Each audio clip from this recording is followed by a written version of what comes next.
This is November 18th, 2019. It's a beautiful day out here, outside here in Louisville, and the sun is shining and it's crisp and cool. I've got all my leaves raked up, but I still have to get rid of them yet, so I still have some work out there, but it's good to get out in the crisp, fresh air of fall. The climate here is one of the reasons why Shirley and I decided to stay here when I quit working in 1991.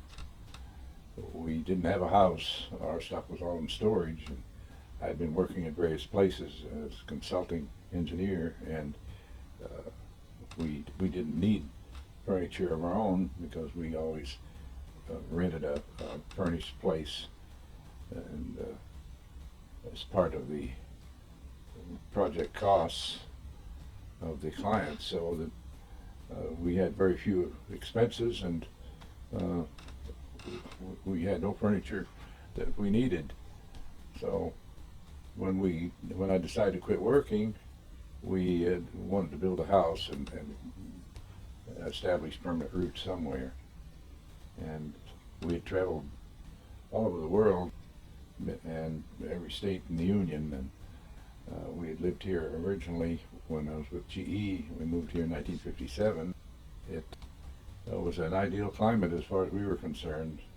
Had 4 clearly defined seasons, and yet none of the seasons were radically cold or hot. If it's a little too cold or a little too hot, stick around a day or so and we'll get relief. It's really a green climate here, lots of rain, lots of sunshine, very little snow or bad weather. We have a tornado or two periodically, and we just liked it here and never regretted living here. It's a pleasant city, the people are friendly, and it just suited us to a T.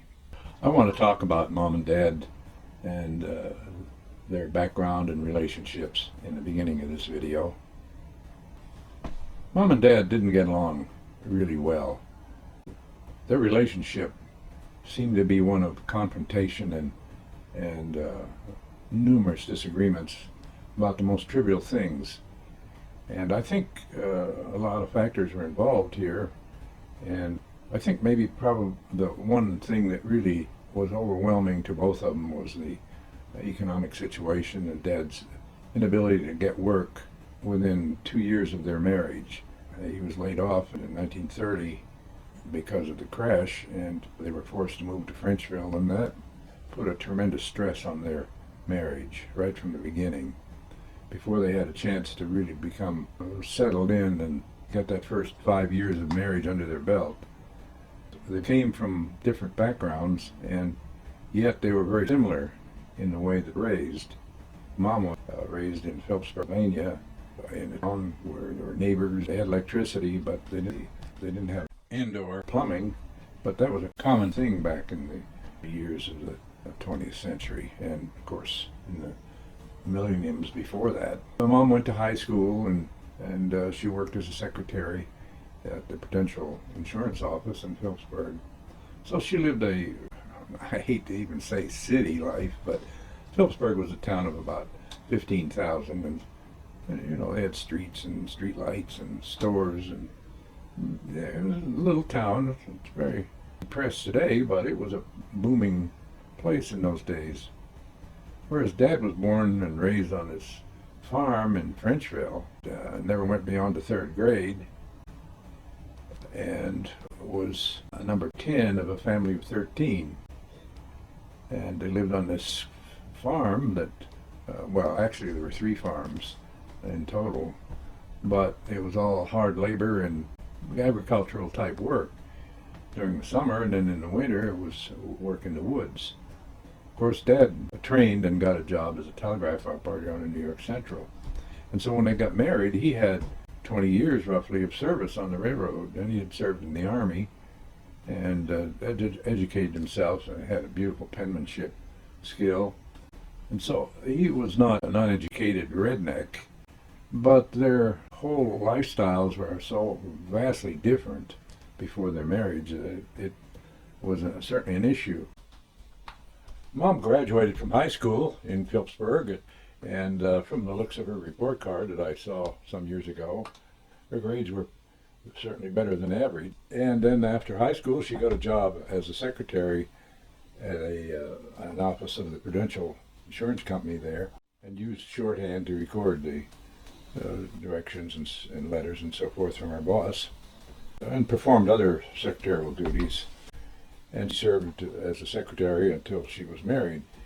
I have a couple of her flapper dresses from the 20s, and obviously they're party dresses, and cut to that particular style, and it's easily recognizable what era it came from. The flapper dresses of that time were distinct, and hers are definitely of that era. So I suspect that she had dates and went to dances and so forth like any other young woman. And but I don't know. I don't know a thing about her early life. I never thought to ask her, and she never volunteered, and she was dead and gone before I even had an idea of doing genealogy and history of their backgrounds. So, although I do remember one little snippet that she mentioned one time, somehow we were talking about hair, and she told me that when she was a young teenager, her mother made her wear long pigtails. She really hated those things.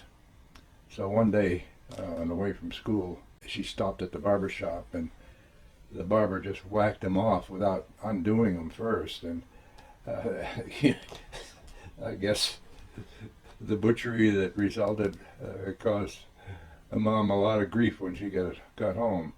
Mom said that her mother was really mad at her. She never talked about her high school friends or anything like that, but I do remember one time, and I think Dad was in the CC camps then, the mailman delivered a letter from an old friend of hers by the name of Gail Carmichael. And this Gail lived in Chambersburg, Pennsylvania, which is along the southern border of West Virginia and Pennsylvania. And she was, I remember, very touched and emotional about receiving a letter from someone. And I know that she responded immediately, but I don't think that the correspondent progressed from there for some reason. I do remember Mom saying that this friend was sick, and so maybe she died. As far as I can remember, that's the only letter that Mom ever received, at least while I was at home. After their marriage, they set up housekeeping in a rented house in Winburn, mining town about 10 miles from the farm. They went there because Dad was the telegraph operator at the railroad station there. They lived in a rented house located on the side of a hill. But after they moved away from there, the house burned down along with the church, and my baptismal certificate was burnt in the church at the same time. But Dad had a new Oakland, which is a precursor for the Pontiac, and I think the model year was in 1926. It was a big old thing. I remember it, and it was not a good car.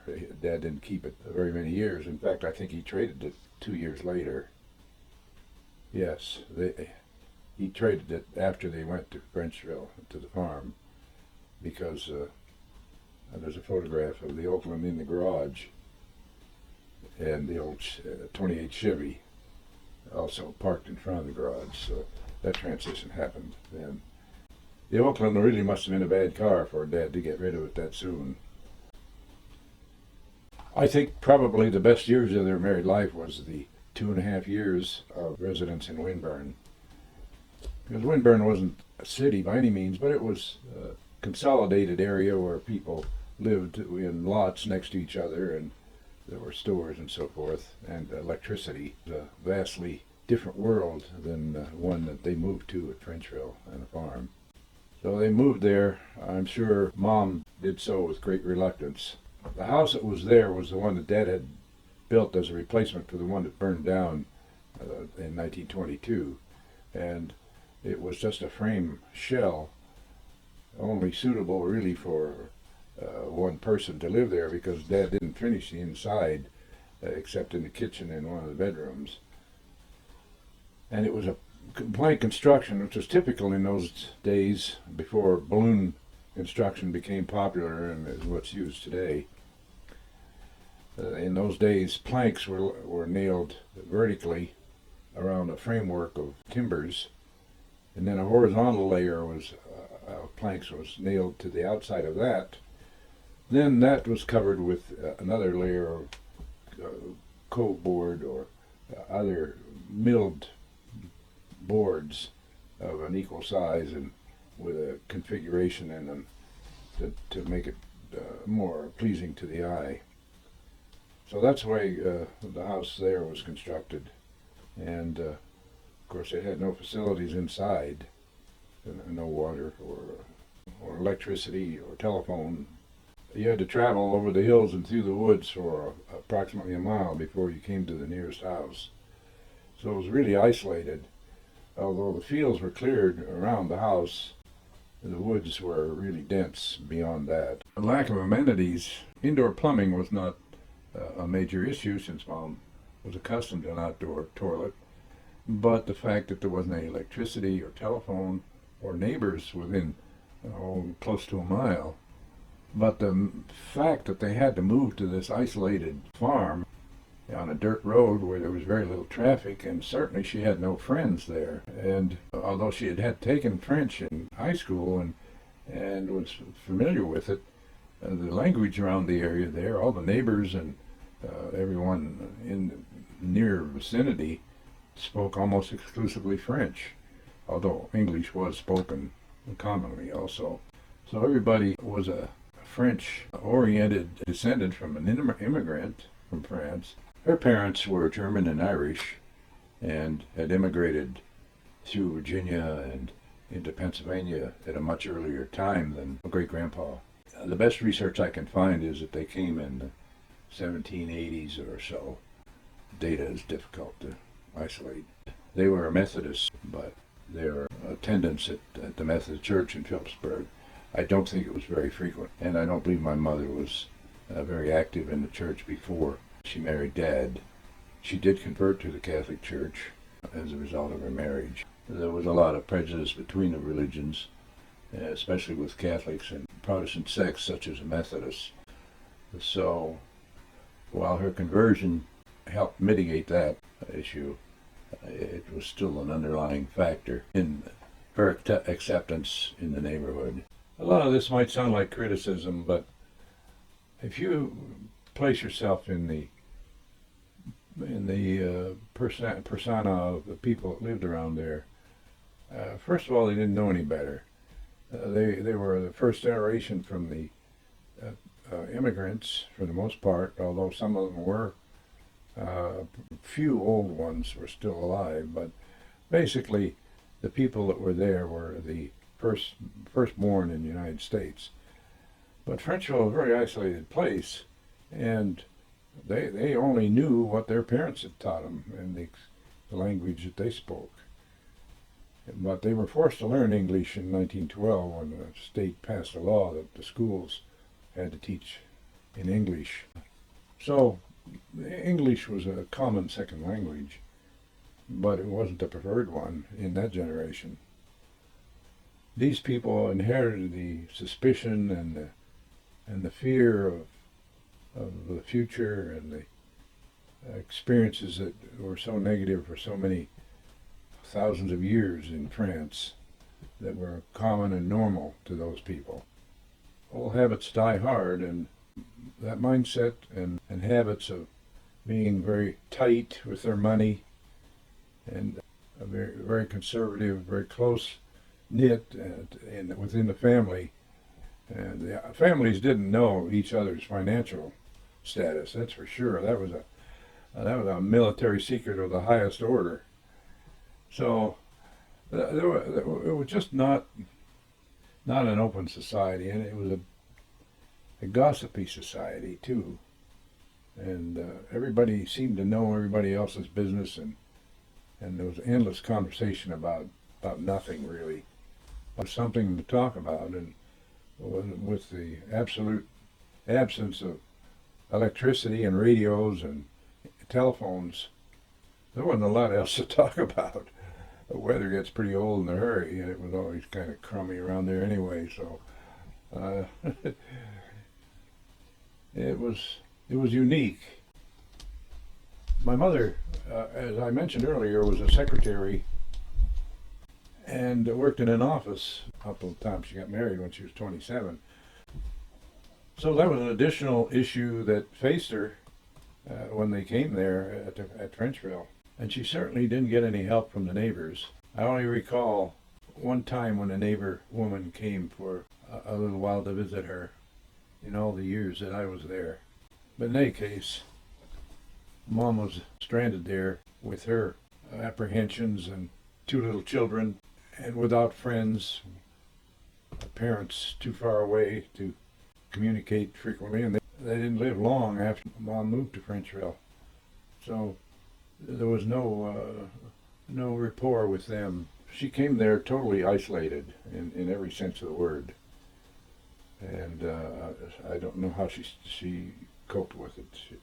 She was a strong woman, although she didn't act, and her personality wasn't that one of domineering or one of being in authority and demanding her way. Actually, she was pretty mild and soft, and left me do what I wanted to do with very little supervision. And since she was the one that I was with most of the time, I did what I wanted to do. And not that it was bad or evil, but still, I was free to do what I wanted to do and entertain myself the way I wanted to do. I'm trying to imagine how my mother must have felt when she was forced to accompany Dad and her 2 children to this really dump place. But my dad didn't have a job, and there was no choice really. What else was he going to do? And I'm sure that he felt equally as terrible about the whole thing as my mother did. Maybe even worse, because he had the responsibility now of trying to find a job and support his family at 42 years of age. And he wasn't an old-time hand at being married, so this was all new to him too, and had to be depressing. There was no chance of finding a job in that area. Skills that he learned at the telegraph office, which were not in any demand whatsoever. State of mind must have been very grim and blue too. And of course they were newly married, which brings its own problems even in good times. A lot of marriages don't survive the first 5 years. And so they had a mountain to climb to get out of that hole. And my mother did her share, that's for sure. She learned how to cook and can and bake and do the washing all by hand, and garden, and well, whatever was required to fill the hole, she stepped up and did it. And I never heard her really complain about her lifestyle. I know she wasn't happy, but she didn't mope and refuse to cook or refuse to do anything that needed to be done. But on the contrary, she stepped up, and I'm sure she contributed over half of her responsibilities. But I remember one day, and I don't know where my dad was. I think they had a big fight.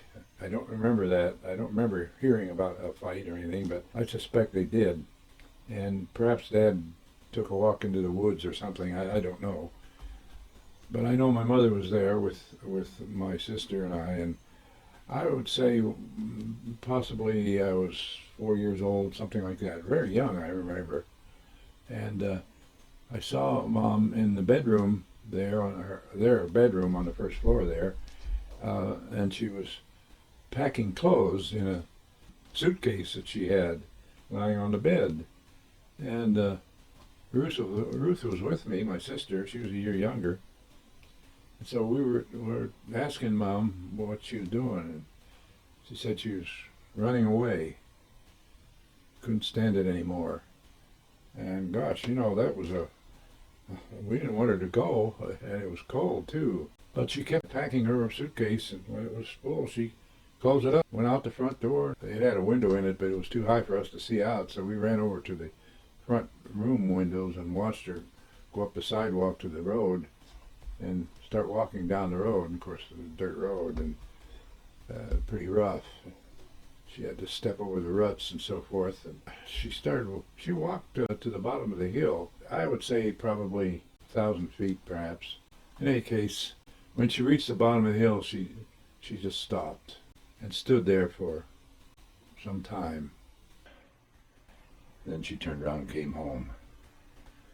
Of course, after calming down, she realized she couldn't walk away from us and leave us alone there. And how was she going to ever get to Phillipsburg, 20 miles away over these back roads? So she gave up. I never talked to Ruth about it, so I don't know how she felt or what her memories were. Mom hung in there and assumed her duties as a mother and protector of Ruth and I, and fulfilled her obligations in every way that she could possibly do. She cooked our meals and provided us with sufficient food based on what she had there. Generally, it was fried potatoes and eggs and the vegetables from the garden that she had canned, and of course we always had milk and butter during the times that the cow was not being prepared for calving. She stored eggs in a material called water glass, and I'm not sure what that chemical was, but it sealed the shells from osmosis and preserved the eggs, although they didn't taste as good, and I didn't care much for them. But nevertheless, she made soup, vegetable soup, and rice and pork soup, and other nutritious things. We never went hungry, that's for sure, and we had 3 meals a day, every day, of one thing or another. A lot of oatmeal for breakfast and that type of thing.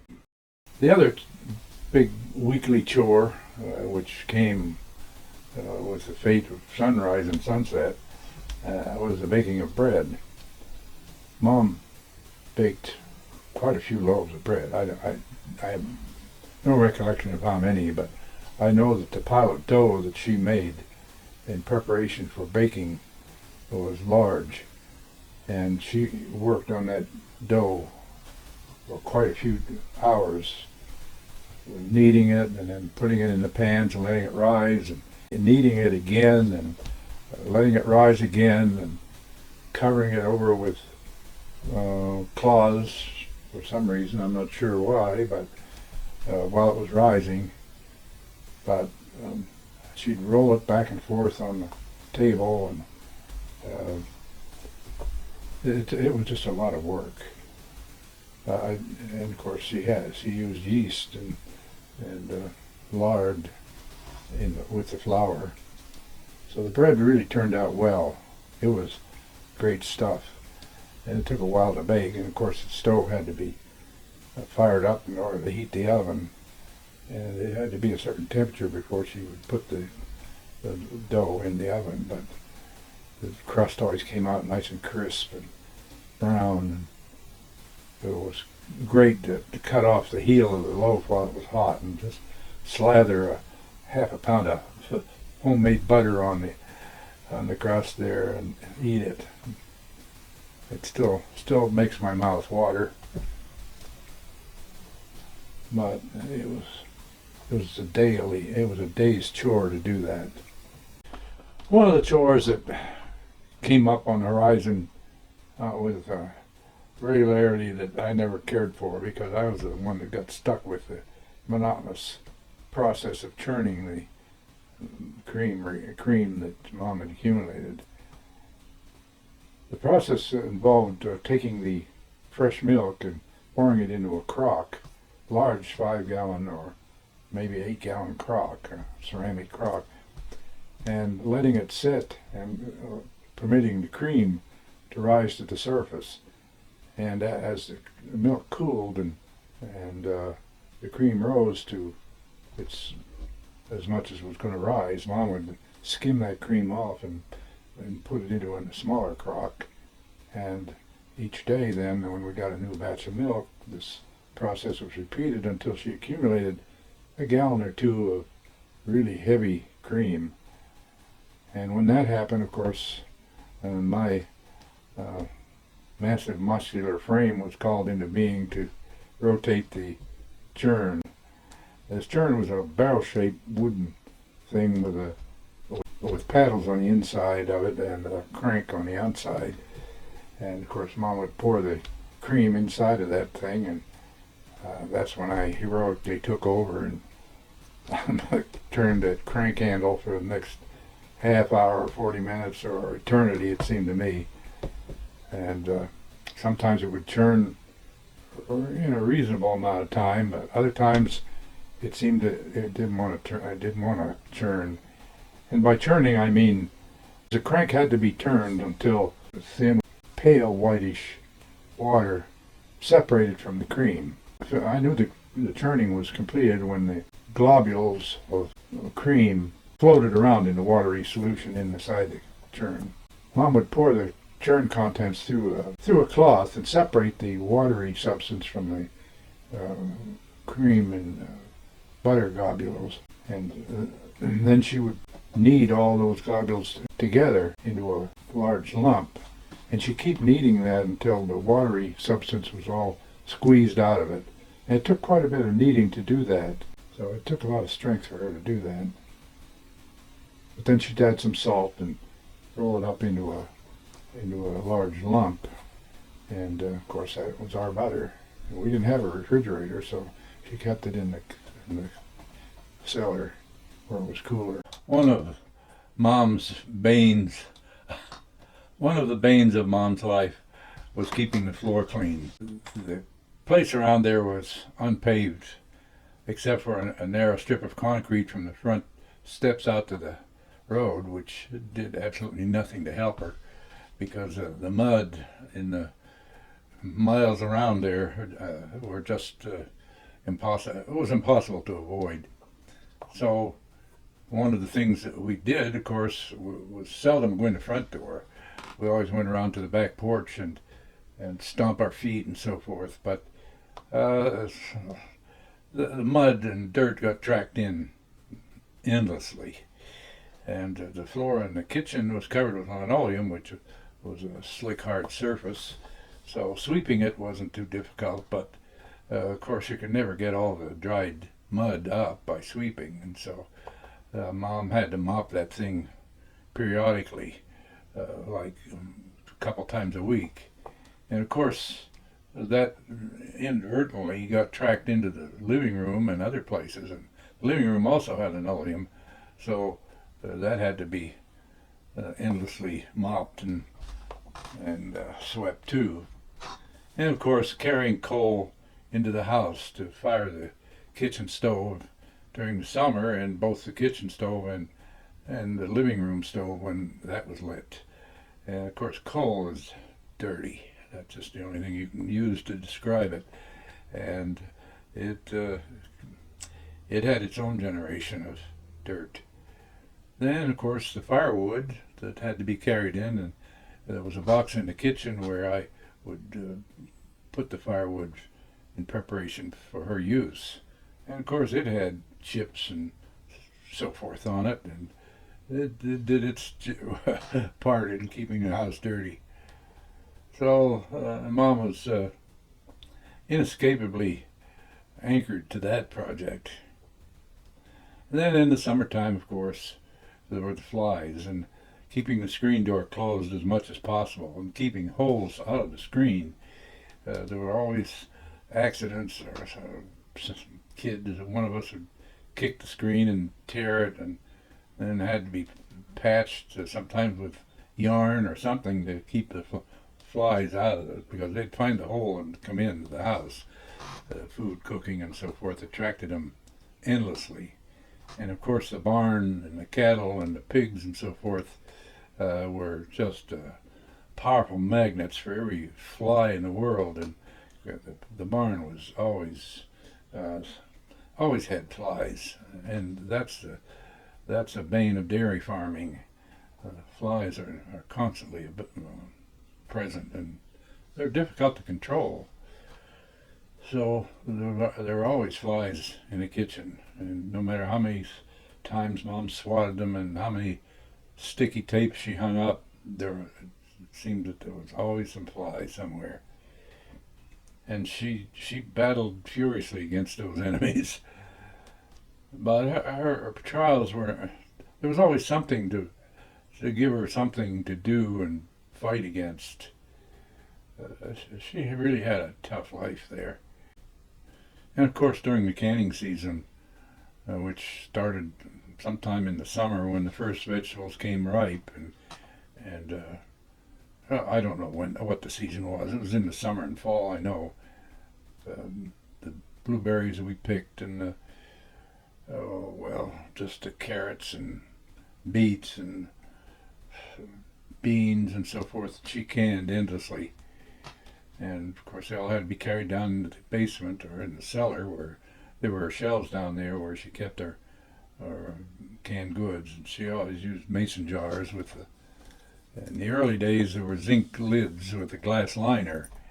But then as the years wore on, probably the war stopped the use of zinc for those lids, and somebody came up with a bright idea of using a two-piece lid, and it's the same thing that's used today, 100 years later, or close to it anyway. But canning was a lot of work. She had to fire up that stove, which of course made the kitchen a furnace, and boil the water, and of course she had to scald the jars and disinfect them before she put any food in there. And then after the food was in, she had to put them back in the boiler and cook them so that the interior was hot. And then when she thought that the food was either cooked or hot enough, she'd quickly clamp on the lid, and the cooling of the vegetables inside would create a vacuum and preserve them. It was a very simple system in technical terms, but it was a lot of work when she had to keep the fire going and carry the water over to the stove and fill up that big boiler, that canner she called it. And of course it took, I don't know how long it took for those jars to boil and get hot enough for her to prepare to put the lids on, but it was a difficult whole number of hot days doing that. And of course we didn't have any air conditioning or fans, or electricity to run a fan, so it was primitive. And she made her own soap too. Not always, but quite often, and she'd use ashes from a bonfire that we'd set to burn something, wood, I guess. I don't really remember why or what we used to make bonfires, but the ashes then were used in the soap, along with lye and some lard or grease of some sort. Lard, it had to be lard because that's all the grease that she had. So those three components cooked together made a really potent laundry soap. One of the luxuries that Grandma Rougeux had was a building separate from the house, below the house there, called the summer kitchen. And of course, Grandma Rougeux had 13 kids to cook for, plus probably some hired hands once in a while. But in any case, every day for certain, she had a whole bunch of kids and her husband to feed. And during the summer, the kitchen stove would never have gone out. So they built this, I'd say 600 or 800 square foot building adjacent to the house there, and had a stove and the kitchen utensils and the cooking apparatuses there. So during the summer, they didn't have to make the house a boiling furnace with the kitchen stove going full blast all day long. And it provided a measure of comfort at night during the summer when the whole house became intolerably hot and no way to cool it.